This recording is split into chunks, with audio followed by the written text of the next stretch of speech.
O que você entende por autoimunidade? Autoimunidade, eu sei que a palavra imunidade é de se cuidar, mas só isso. O que você entende por autoimunidade? A autoimunidade é quando a pessoa está com o seu corpo estabilizado para algumas doenças, né? Seu corpo está imune de algumas enfermidades. O que você entende por autoimunidade? Bom, a autoimunidade é nosso sistema imunológico, ele é constituído por células de defesa, né? E essas células de defesa, elas têm funções específicas.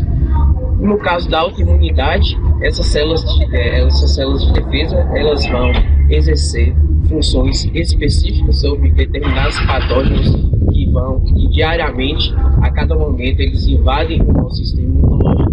E a partir daí, elas desenvolverão respostas específicas. Em um indivíduo normal, quando um antígeno rompe as barreiras anatômicas para ter acesso às estruturas internas, células dendríticas reconhecem e se ligam a este por receptores de reconhecimento. E os antígenos são assim fagocitados. As células dendríticas, então, migram para os tecidos linfóides, para lá estimularem a resposta imune adaptativa. Nos órgãos linfóides estão as células TCD4, que são estimuladas para se diferenciar em células TH1 e TH2, onde TH1 favorece a ativação dos macrófagos, linfócitos TCD8 e NKs.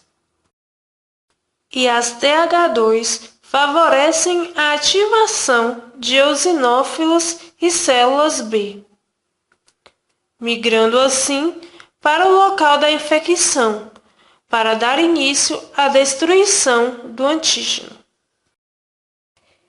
Existe um equilíbrio entre as células de defesa, para que possam tanto coordenar as respostas contra agentes patogênicos de forma adequada, quanto impedir que as células do próprio organismo sejam vistas como agentes patogênicos. Quando ocorre, por algum motivo, a quebra deste equilíbrio, os componentes de defesa não são mais capazes de reconhecer as células do organismo como próprias e passam a atacá-las, o que chamamos de autoimunidade. Bem, o que eu entendo por autoimunidade é como se fosse uma desorganização das minhas células. É assim, como meu corpo brigando comigo mesmo. Então, as células do meu corpo atingem tecidos por engano, tecidos bons por engano. Então, eles não sabem não sabem o que é ruim e o que é bom. Então, eles saem atacando tudo. Por isso, eu tive esses problemas, né? A embolia, a inflamação, a pleura. Eu tive vasculite também. Fiquei um bom tempo com uns ferimentos que não cicatrizavam de forma alguma.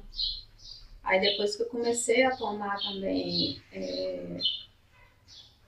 anticoagulante, foi que eles foram cicatrizando. A autoimunidade é definida como uma resposta imune contra os antígenos próprios autólogos e é uma causa importante de doenças.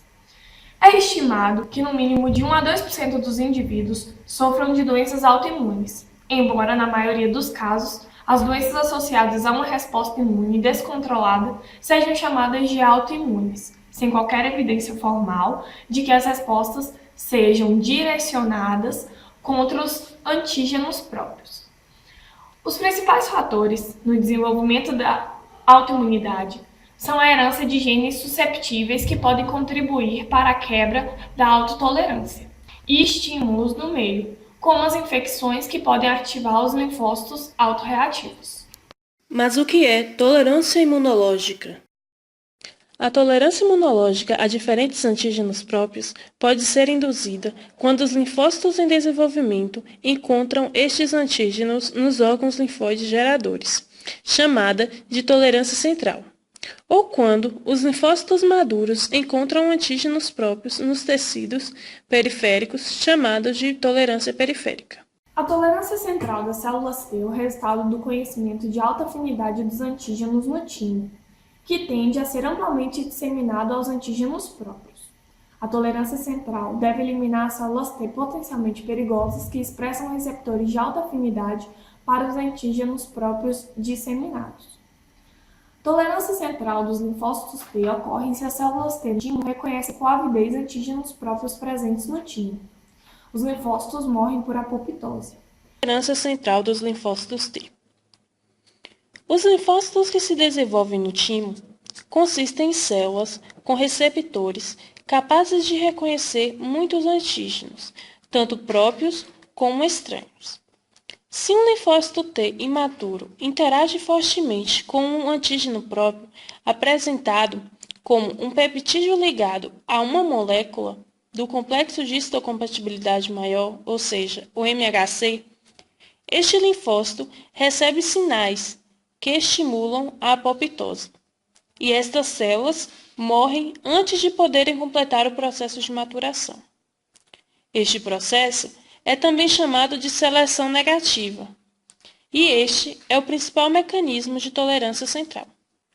Já com reconhecimento de antígenos próprios do timo, eles também podem levar ao desenvolvimento de células T reguladoras, que entram nos tecidos periféricos. Os linfócitos que se desenvolvem no timo consistem em células com receptores capazes de reconhecer muitos antígenos, tanto próprios quanto estranhos. Se o linfócito T imaturo interage fortemente com um antígeno próprio, esse linfócito recebe sinais que estimulam a apoptose e as células morrem antes de poderem completar o processo de maturação. Este processo é chamado de seleção negativa. Os antígenos que induzem a seleção negativa tendem a estar presentes em concentrações mais altas no timo.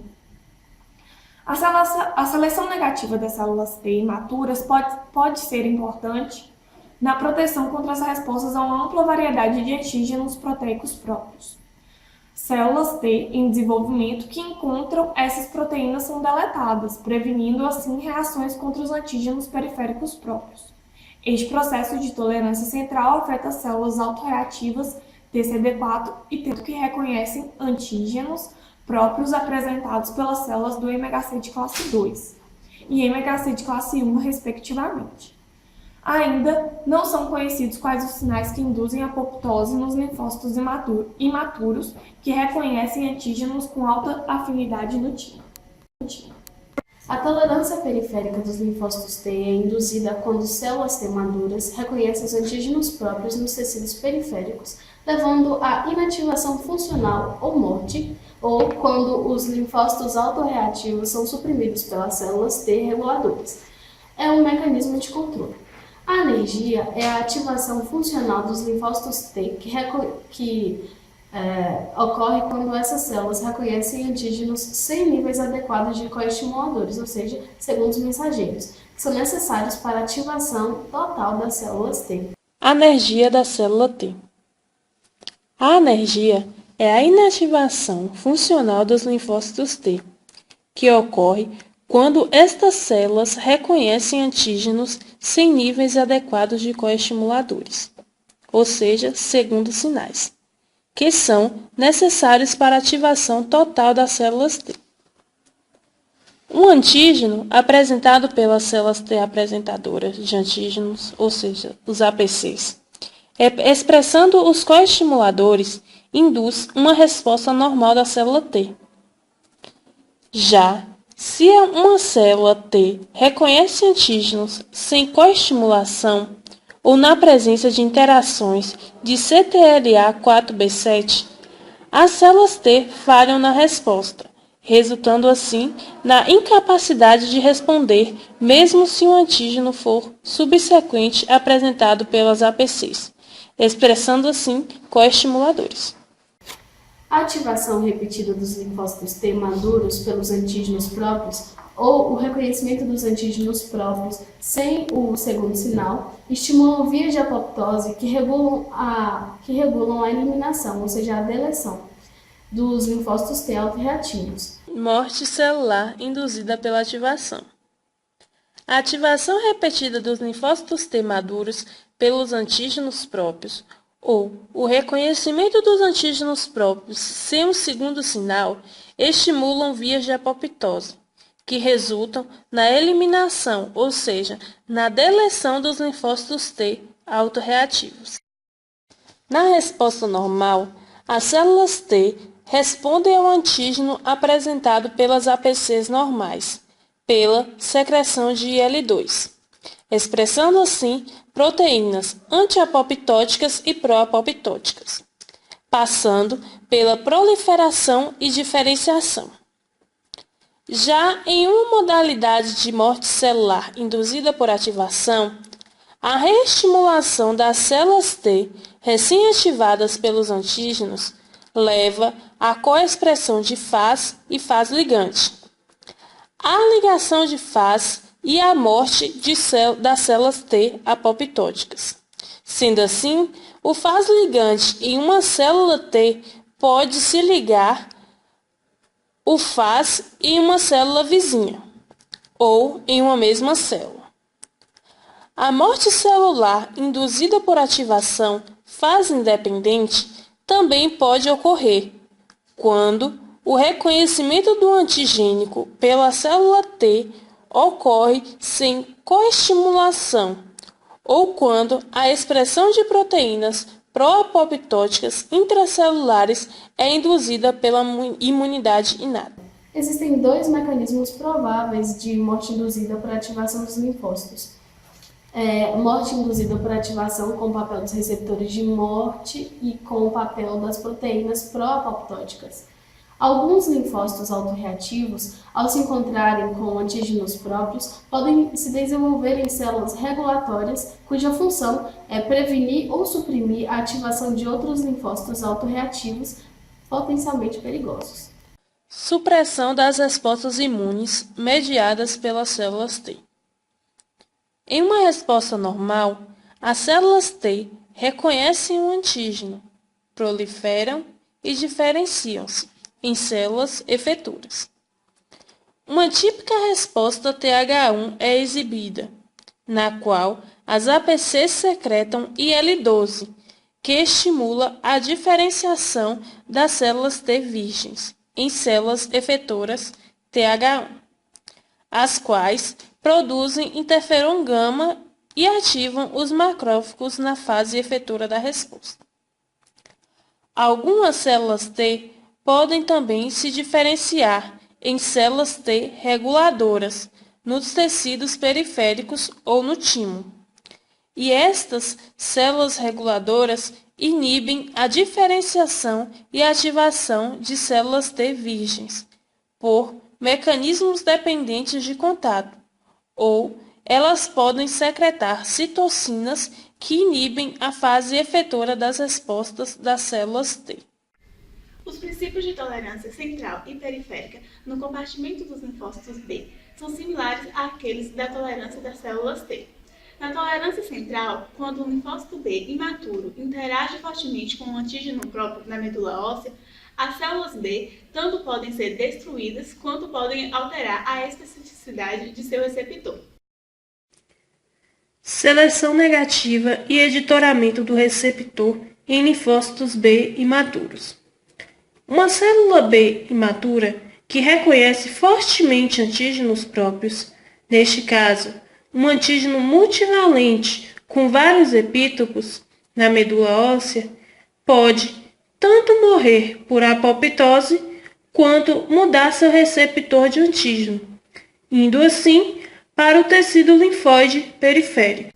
Já na tolerância periférica, os linfócitos B, os maduros que encontram antígenos próprios em altas concentrações nos tecidos linfóides periféricos, entram em anergia e não podem responder novamente àquele antígeno próprio. Tolerância periférica dos linfócitos B. Linfócitos B maduros, que encontram antígenos próprios em altas concentrações nos tecidos linfóides periféricos, entram em anergia e não podem responder novamente àquele antígeno próprio.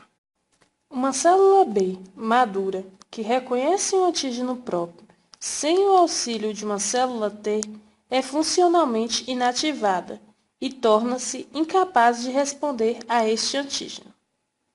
Já células B, que são parcialmente ativadas pelo reconhecimento de antígenos próprios, sem o auxílio da célula T, podem ser excluídos dos folículos linfóides e morrer por apoptose, pois elas são privadas dos estímulos de sobrevivência. Meu nome é Isabela, eu tenho 12 anos. Eu descobri a minha doença aos 10, quando a minha mãe percebeu a minha perca de peso e me levou ao pediatra, que solicitou um exame laboratorial. Sou Eliene, tenho 49 anos. Descobriu a doença aos 32 anos. Sentia as mãos, começou a ficar roxa e mal-estar. Aí fui ao médico, ele me pediu os exames. Tenho Miguel, tenho 9 anos, descobri assim através de um né, quando ele fazia xixi na cara. Ele aí ficava bastante comigo, aí por isso que eu achei que estava alguma coisa errada, né? Meu nome é Manuela, tenho 39 anos e eu descobri a doença em 1996. Eu sentia muitas dores no corpo todo, principalmente nas pernas e nos braços. Fui em vários médicos aqui e não conseguia diagnóstico nenhum. Alguns falavam que era reumatismo. Chegaram até a engessar minhas pernas. Só que eu continuei sentindo dor e, por fim, eu precisei ir para Belo Horizonte para fazer exames mais específicos até descobrir realmente o que era. Existem vários tipos de doenças autoimunes, que podem ser órgãos específicos ou sistêmicas. São 7 principais doenças autoimunes, que são a doença de Graves, que tem como mecanismo a autoimunidade contra o receptor do hormônio estimulante da tireoide. O diagnóstico é o hipertireoidismo, subprodução de hormônios da tireoide. É um órgão específico, ou seja, atinge aquele específico lugar. Por exemplo, os olhos esbugalhados aqui e o bócio difuso. Artrite reumatoide, que tem como mecanismo células T que atacam antígenos da sinóvia da articulação. O diagnóstico é a inflamação e destruição das articulações, causando artrite. É um órgão também específico, ou seja, atinge principalmente os pés e as mãos. Tireoide de Hashimoto, que tem como mecanismo autoanticorpos e células T autorreativas contra antígenos da tireoide. O diagnóstico é a destruição de tecidos da tireoide, causando hipertireoidismo, subprodução de hormônios da tireoide. É também um órgão específico. Diabetes tipo 1, que tem como mecanismo células T autorreativas contra antígenos das células pancreáticas presentes nas ilhotas. O diagnóstico é a destruição das células beta pancreáticas, levando à não produção de insulina. É um órgão específico. Aqui mostra a figura da aplicação da insulina na barriga da mulher. Esclerose múltipla, que tem como mecanismo células T autorreativas contra antígenos do cérebro. O diagnóstico é a formação de placas escleróticas no cérebro com destruição das bainhas de mielina, que envolvem os axônios na célula nervosa, levando à fraqueza muscular, à ataxia e a outros sintomas. É também um órgão específico. Aqui mostra o axônio e a mielina, certo? Nervo normal, e aqui a mielina danificada. O lúpus eritematoso sistêmico tem como mecanismo autoanticorpos e células T autorreativas contra DNA, cromatina, proteínas e antígenos de ribonucleoproteínas ubíquas. O diagnóstico é a glomerulonefrite, a vasculite e eritema. É uma doença sistêmica, ou seja, atinge todo o sistema do indivíduo. Síndrome de Sjögren tem como mecanismo autoanticorpos e células T autorreativas contra antígenos de ribonucleoproteínas. O diagnóstico é a infiltração de linfócitos em glândulas exócrinas, levando a ressecamento dos olhos e ou boca. Outros órgãos podem estar envolvidos, levando a doença sistêmica. Então, é uma doença sistêmica que atinge também todo o sistema do organismo, do indivíduo. Aqui a boca ressecada e também os olhos ressecados do indivíduo. Múltiplos genes predispõem à autoimunidade, e os genes do MHC estão entre os mais importantes. A incidência de uma doença autoimune é particularmente frequente maior em indivíduos que herdam um alelo particular do HLA do que na população em geral. Essa incidência aumentada é chamada de risco relativo de uma doença associada ao HLA. Isso é importante para ressaltar que um alelo do HLA não é por si mesmo o causador da doença.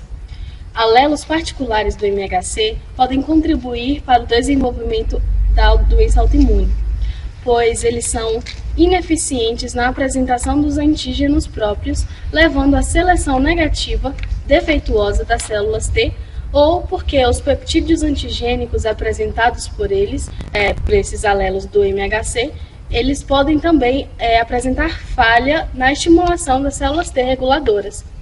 E é importante lembrar também que as infecções elas também podem causar doenças autoimunes. Existem 3 mecanismos pelos quais os micro-organismos podem promover a autoimunidade: a autotolerância, ou seja, a anergia, a indução de coestimuladores nas APCs e o mimetismo molecular. Na anergia, normalmente, o encontro de células T maduras com antígenos próprios apresentados pelas APCs teciduais em repouso resultam na tolerância periférica por anergia ou deleção. Já na indução de coestimuladores nas APCs, os micro-organismos podem ativar as APCs a expressar coestimuladores, e quando essas APCs apresentam autoantígenos, as células específicas são ativadas proporcionalmente à indução de autoimunidade. Já no mimetismo molecular, alguns antígenos microbianos podem reagir de maneira cruzada com os autoantígenos, ocasionando o mimetismo e desencadeando a ativação das células T, o que irá levar à autoimunidade. No entanto, a resposta imune iniciada pelo micro-organismo pode passar a ser direcionada às células e tecidos próprios. Bom, tenho diabetes tipo 1.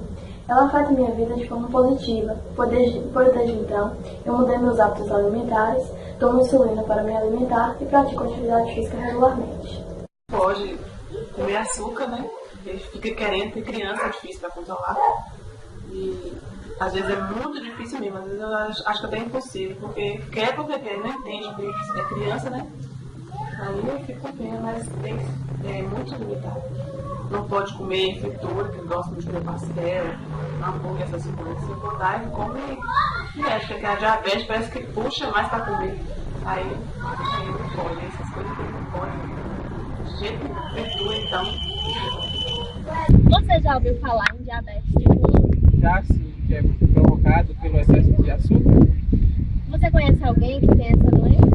Conheço sim, um colega meu que tem que usa insulina para diminuir o sangue, açúcar no sangue. Você sabe o que é diabetes tipo 1? Não conheço a diabetes tipo 1. Você sabe o que é diabetes? Sim. Você conhece alguém que tem essa doença? Sim. E aí, você sabe me dizer como é a rotina, o dia a dia da pessoa que tem diabetes? É uma rotina difícil, porque tem que ter controle na alimentação, regulamento nos medicamentos, a insulina, a aplicação da insulina, tem todo um regulamento. A diabetes mellitus tipo 1 é uma doença autoimune, na qual são destruídas as células betas, produtoras da insulina das ilhotas de Langerhans, do pâncreas. A destruição das células betas acarreta a diminuição da produção de insulina, resultando em hiperglicemia e na necessidade da administração de insulina exógena. O desenvolvimento dessa doença, assim como das outras doenças autoimunes, está associado a fatores. Quais são? Genéticos, ambientais e hormonais, onde A diabetes mellitus tipo 1 é predominante na infância e na adolescência. Porém, a incidência de diabetes está aumentando nessa faixa etária de idade nos últimos anos. Os sintomas da diabetes são muita fome, perda de peso, muita sede, micção frequente e fraqueza. O paciente é mais de manhã, né? Ele já nem acorda, já fica dormindo, eu chamo ele fica dormindo, aí eu chamo e ele fica duro e às vezes ele fica até se batendo. As manifestações clínicas na infância e na adolescência variam desde a cetoacidose, que muitas vezes é o evento inicial da doença, até uma hiperglicemia pós-prandial. As manifestações podem ser desencadeadas pela presença de infecção ou outra condição de estresse no organismo do indivíduo. Essa condição de estresse é devido à ausência de insulina, que não está sendo produzida, já que as células beta foram destruídas. Deste modo, os sintomas da diabetes serão consequência dessa ausência de glicose no organismo. A ausência da glicose no organismo, o organismo vai utilizar outras fontes de energia, como os ácidos graxos. O diagnóstico foi através dos exames de sangue e urina. Para minimizar os sintomas da doença, faço controle medindo a glicemia capilar com este aparelho, tomo insulina das suas refeições, faço contagem de carboidrato e atividade física. O diagnóstico clínico de diabetes mellitus tipo 1 é muitas vezes sugerido pela presença de sintomas, como o aumento da sede e do volume urinário, infecções recorrentes, perda de peso inexplicável e, em casos graves, sonolência e coma. Eu tenho uma vida normal, faço o que gosto, saio com os meus colegas, vou em festa de aniversário, viajo. A diferença é que faço uso contínuo de insulina e faço contagem de carboidrato para me alimentar. Vivo como uma pessoa que não tem diabetes. No começo, eu fiquei assim, meio desnorteada, sem saber o que pensar, porque era uma doença sem muito conhecimento, né, pela população. Então, quando eu descobri que eu tinha lúpus, eu fiquei assim, meio atordoada. Até que o médico me explicou que é uma doença que não tem cura, só que eu poderia levar minha vida normalmente, com os medicamentos. Então, eu senti o que me afetava da seguinte forma, porque eu sentia muitas dores, eu não conseguia caminhar direito, eu não podia tomar sol. Então, eu fiquei muito depressiva, eu entrei em depressão também, eu não queria sair, eu só ficava dentro de casa, não tinha ânimo para fazer nada. Então, basicamente foi isso que afetou na minha vida. Lúpus, ela me limita de acordo ao clima, o tempo frio e o calor. E tive que mudar por completo a minha alimentação. O que você sabe sobre lúpus? Só me falar o nome da palavra, mas não sei não. Você sabe o que é lúpus? Não faço ideia. O que você sabe sobre lúpus? O lúpus é um caso de doença bastante peculiar e também rara. Se desenvolve quando a pessoa ela possui um problema no seu sistema imunológico, em que essas células que deveriam combater agentes patogênicos, elas voltam-se contra as células do próprio organismo, fazendo com que ocorra apoptose e consequente morte celular e falência múltipla dos órgãos. Lúpus eritematoso sistêmico é uma doença autoimune que a longo prazo pode afetar a pele, as articulações, os rins, cérebro e outros órgãos. Afeta predominantemente pessoas do sexo feminino na idade entre 20 e 60 anos. A doença desenvolve-se na dependência da associação de fatores genéticos, hormonais e ambientais. Em 80 a 100% dos casos de LES, as articulações, a pele e o sangue são as áreas mais afetadas. Alterações no sistema nervoso central e no sistema cardiopulmonar ocorrem em mais de 50% dos pacientes. e em cerca de 10% deles ocorre trombose causada pela produção de anticorpos anticardiolipínicos. A doença está ativa, no tempo frio, as minhas mãos começam a ficar roxas e as lesões na ponta dos dedos e também muitas dores nas articulações e afeta também o meu... Eu tenho muito refluxo de acordo com a alimentação e também não posso sair ao sol porque ativa a doença. Bem, os sintomas da doença, o que eu tive foram dores nos joelhos, nas articulações. Tem a famosa asa de borboleta, é quando o rosto fica todo vermelho. Minha pele encheu de manchas também, manchas roxas. Sensibilidade à luz solar, quando sai assim na luz do sol, o rosto fica logo vermelho. Fora as dores, eu tive problema no pulmão, eu tive uma embolia pulmonar, eu tive convulsão, tive 3 convulsões também, tive uma inflamação na pleura. Então, isso tudo são os sintomas, alguns dos sintomas da doença.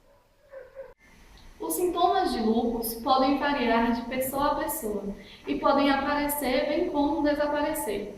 Quase todas as pessoas com doença apresentam dor e edema nas articulações. Algumas desenvolvem artrite. As articulações frequentemente afetadas são os dedos, mãos, punhos e joelhos. Essas dores e edemas são consequências das fases da inflamação, que é dor, ardor, rubor e tumor. A principal manifestação cutânea ocorre na forma de um eritema malar, asa de borboleta, sobre as bochechas e nariz. Através dos exames CELA-LS e o FAM, que descobriu a doença, o lúpus.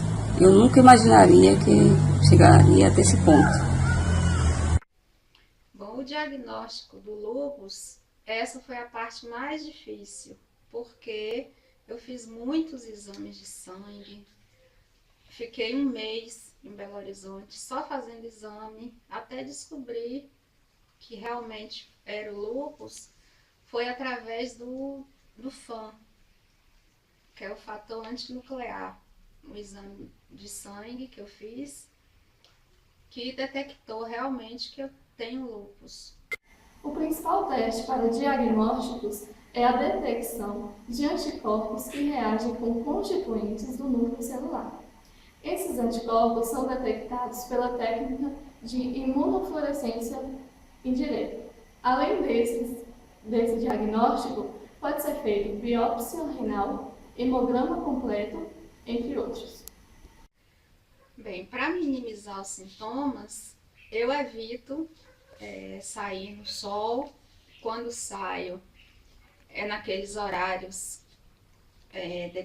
até as 10, depois das 4. E quando há necessidade, assim, eu uso muito protetor solar, ou então ando de sombrinha. E o bom humor também ajuda muito. Você não deixar se abater por causa desse problema. Levar a vida normal. Porque se você ficar, eu não posso fazer isso, eu não posso fazer aquilo. Então, você vai acabar entrando em depressão e isso não é bom. Tem que ter alto astral. Não há cura para o lúpus. O objetivo do tratamento é controlar os sintomas. A doença branda pode ser tratada com anti-inflamatórios não esteroides, pomadas com corticoides para o rash cutâneo, droga antimalárica e corticoides de baixa dosagem para os sintomas de pele e artrite. O tratamento para o lúpus mais grave inclui altas dosagens de corticoides ou outros medicamentos para diminuir a resposta do sistema imunológico do corpo. Apesar de todas as minhas limitações, vivo bem com a doença, sou uma pessoa normal. Bem, hoje eu lido com a doença de forma tranquila, porque depois de tudo que eu já passei, hoje para mim tá assim, como eu vou dizer, a doença hoje está adormecida. Então hoje eu não tenho sintomas, assim, ela tá bem controlada pelos medicamentos. Mas antes eu inchava muito, era muito inchada, tinha dificuldade até para respirar, para caminhar.